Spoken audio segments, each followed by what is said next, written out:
veces nosotros, cuando nos mandan a hacer algo, no, ni en mi casa barro. ¿Voy a venir yo a barrer aquí? Amén. Gloria a Dios. Entonces nosotros debemos de obedecer a vuestros pastores. No porque ellos sean pastores, sino porque Dios lo dice. Vea lo que dice 1 de Pedro 5:5. Asimismo, vosotros, los más jóvenes, estáis sujetos a los mayores, y todos revestidos de humildad en vuestro trato mutuo, porque Dios resiste a los soberbios, pero da gracia a los humildes. Gloria a Dios. Ustedes saben que los pastores están puestos por Dios, ¿verdad? Y ustedes no saben la responsabilidad que cada uno de ellos carga por ustedes. Los pastores, cuando hablamos de pastores y ovejas, ellos son los que se encargan de mantener las ovejas juntas, alimentarlas, que no pasen frío, que coman bien, que estén gorditas, quitarles el pelaje, porque llega un tiempo en que hay que quitarles el pelaje a las ovejas.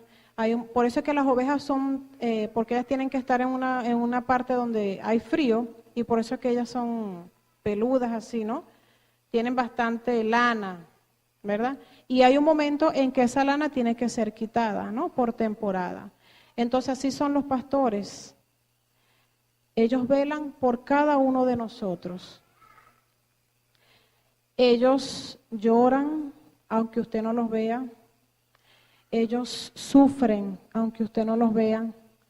Ellos claman a Dios por cada uno de nosotros. Y ellos saben muy bien, no porque venga un hermano y se lo diga, sino porque ellos están puestos por Dios. Y como andan en comunión con Dios y en santidad con Dios, eso es Dios y ellos. Y Dios trae revelación a su vida. Entonces ellos saben cómo usted está caminando. Pero ellos no lo van a criticar, sino que van a orar por ustedes, van a doblar rodillas para que ustedes se vuelvan a Dios. ¿Por qué? Porque Dios en algún momento les va a pedir cuenta por cada uno de los que estamos en este lugar. Entonces nosotros, con respeto y humildad, debemos de obedecer a nuestros pastores. Ellos se merecen honra. Y esa es una manera de honrar a Dios, obedeciendo a nuestros pastores. Yo soy una persona que cuando llegué a los pies de Cristo, desde un principio, nuevecita, tendría yo creo que ni menos de un mes, ¿verdad? Y el servir, muchas veces eso viene de adentro. Hay unos que tienen que ser formados para servir. Y desde un principio, cuando yo llegaba a la iglesia, ¿verdad? Yo era un miembro nuevo de la iglesia, no tenía mucho conocimiento, pero el servir es mi pasión. Y una de las cosas que, aunque yo en ese tiempo yo no tenía ningún ministerio, no me habían puesto en el ministerio de logística, que lo llaman aquí, allá lo llaman ministerio de protocolo, y yo aún todavía ni siquiera me había bautizado, no había recibido clases de discipulado, y una de las cosas en donde yo me he caracterizado es el servicio. Y yo igualito, yo hacía esto, pero había algo que me paraba, porque como que me decían, no, todavía no te han mandado, o sea, todavía no te han autorizado para servir. O sea, esa era yo misma internamente. Pero el servicio para mí es mi pasión, servirle.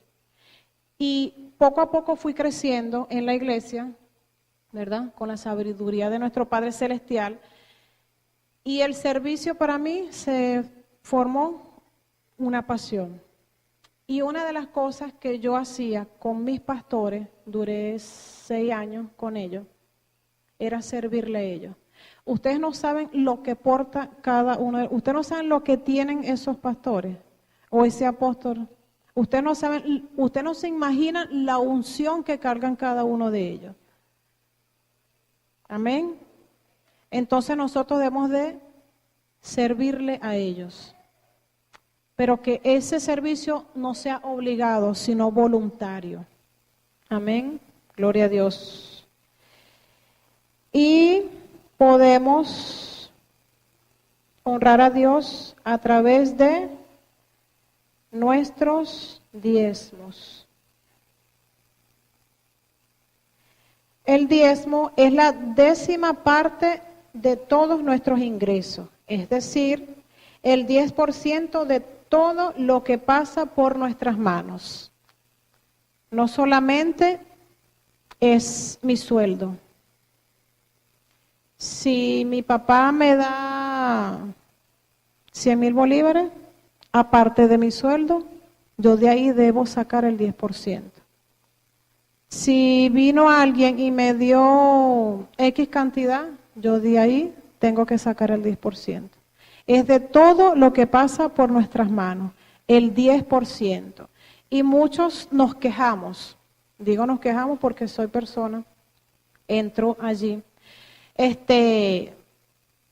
y vemos que nos cuesta mucho diezmar. Del 100% solo Dios pide el 10%. Y a usted le queda el 90%. Y cuando vamos a diezmar, muchas veces diezmamos incompleto. Y cuando diezmamos incompleto, nosotros tenemos que dar el 10% más la 5ª parte de ese diezmo que le hemos robado a nuestro Padre Celestial. Amén. Malaquías 3:10.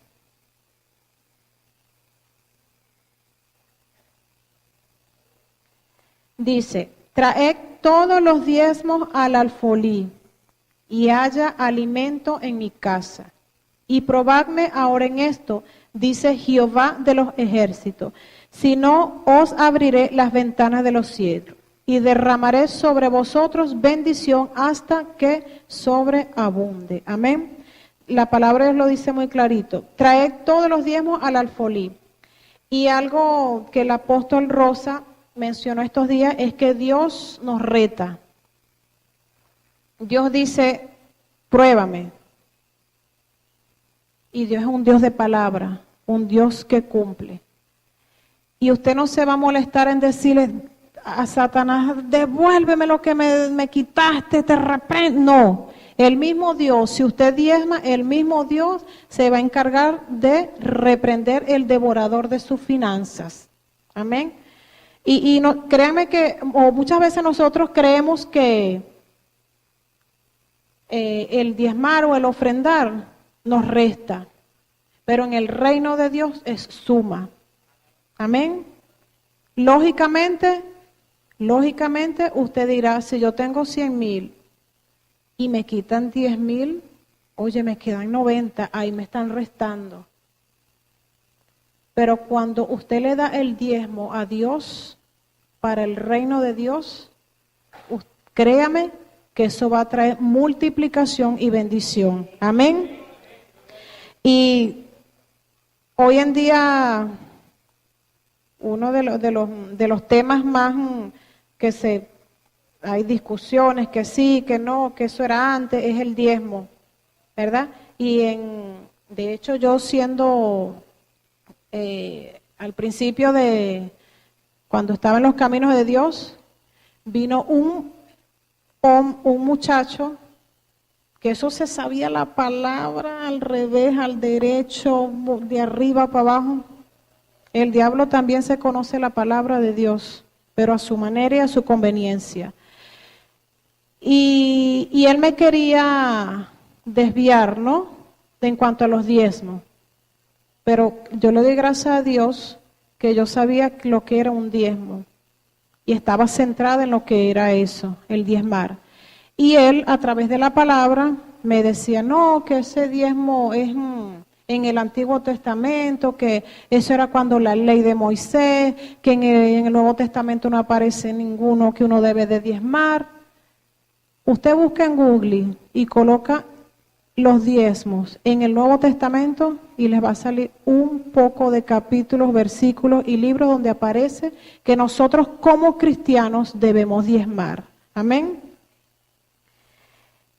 Vea lo que dice Mateo. El libro de Mateo está ¿dónde? En el Nuevo Testamento, no en el Antiguo.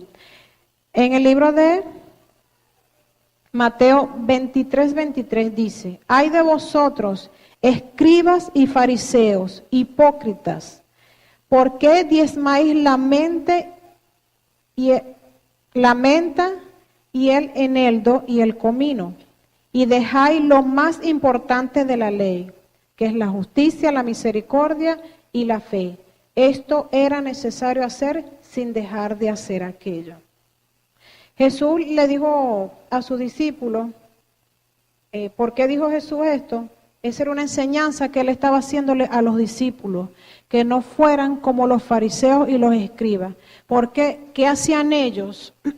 Ellos de labio decían, no, sí, yo diezmo, yo doy, yo ofrendo. Los fariseos de labio. ¿Y saben lo que hacían ellos? Ellos colocaban una carga pesada en los hombros a los hombres que ni ellos mismos podían llevar. Y ellos eran incapaces de moverla con un dedo. Eso se llama injusticia. Y en ese versículo Dios le enseña a los discípulos que no sean como los fariseos y los escribas, que de labio diezman y ofrendan, pero no hacen las cosas como deben de hacerlas. Amén. Y muy clarito el apóstol Pablo en 2 de Corintios 9:7 nos enseña que la forma en que diezmamos es tan importante. Amén. Dice, cada uno dé como propuso en su corazón, ni con tristeza ni por necesidad, porque Dios ama al dador alegre. Amén. Vea la importancia. Imagínense que yo vengo a ofrendar. Llegó la hora de la ofrenda. Y yo vaya así como que, bueno, gloria a Dios. Voy a ofrendar. Ay, Padre, era lo único que me queda, pero bueno, gloria a Dios. ¿Usted cree que esa ofrenda fue agradable para Dios? ¿Fue agradable ante los ojos de Dios? ¿O ese diezmo? No, ¿verdad? Dios ama al dador alegre.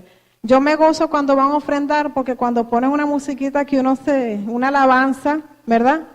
Y la hermana que yo veo, que esa se goza, la china. Yo le digo a mi suegra, al apóstol, y yo, mire, usted sabe, yo me gozo porque ella ministra, ese gozo que ella tiene, me lo ministra a mí. Esa cuando viene a ofrendar, gloria, esa mujer se goza en la presencia de Dios porque da la ofrenda, el diezmo con amor. Amén. Entonces, está cumpliendo con la palabra. Dios ama al dador alegre. Amén. Gloria al Señor. ¿De quién es el diezmo? Muchos comentarios. El diezmo se lo agarran los pastores. Usted no ve esos tremendos carros, usted no ve esas tremendas casas que tienen. Eso es por el diezmo y las ofrendas. Y muchos critican eso. Los que no leen y escudriñan la palabra de Dios y no piden revelación y sabiduría a nuestro Padre Celestial. Vea lo que dice, ¿de quién es el diezmo? Levítico 27:30. Y el diezmo de la tierra, así de la simiente de la tierra, como del fruto de los árboles, de Jehová es. Es cosa dedicada a Jehová. Amén. ¿Es el diezmar para todos los cristianos? Sí. ¿O es algo del Antiguo Testamento para quienes estaban bajo la ley? No. Usted lee Hebreos 7, lea Hebreos 7, pero en su casa. Y allí le va a explicar claramente lo que hablan del diezmo. Hebreos 7. Y dice en el versículo 18, Abraham le dio el diezmo a Melquisedec 400 años antes de la ley. Eso quiere decir que el diezmo no se daba nada más cuando la ley de Moisés, sino que eso viene, lo dice en Génesis 14, 18 al 21, desde el principio, desde Génesis. Y aún más cuando estamos bajo la gracia de Dios. Amén. Gloria a Dios. Y otra manera de honrar a Dios con nuestro dinero es a través de las primicias. Las primicias se refiere a la práctica de dar para el uso de Dios, la primera y mejor porción de la cosecha, los primeros frutos del año, la primera semana, el primer cheque, el primer negocio, la primera venta, el primer fruto de la cosecha. Las primicias, de hecho la palabra dice lo primero. Y nosotros debemos de darle a Dios lo mejor.